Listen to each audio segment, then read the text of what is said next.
So, hello, nandito na naman tayo sa pagbubook request natin. So, yun, mahilig ako magbasa ng libro, hindi naman obvious, diba? So, ganun kasi mga introvert mas nauubusan sila ng energy makipag-usap sa mga chismis, no?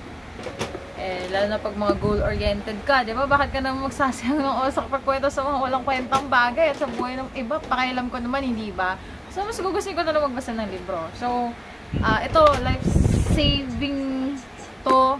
Simula nung nabasa ko to, sobrang dami ko natutunan dito. And even though I even shared to my students yung mga natutunan ko dito, usually yung mga do not outshine the master, do not offend the wrong person. Andito siya lahat sa 48 laws of power na to.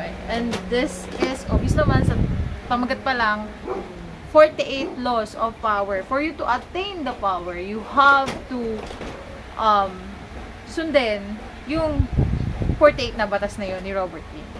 Napaka-brilliant ng author na to. Lahat ng books niya talagang binabasa ko.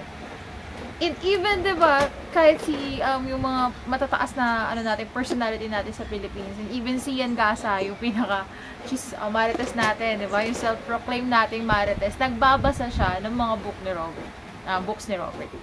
So yun, para pare-pareho tayo ng hasang, I highly recommend na basahin niyo yung 48 Laws of Power para hindi na ikaw yung laging biktima sa basta it's 1 million over 10.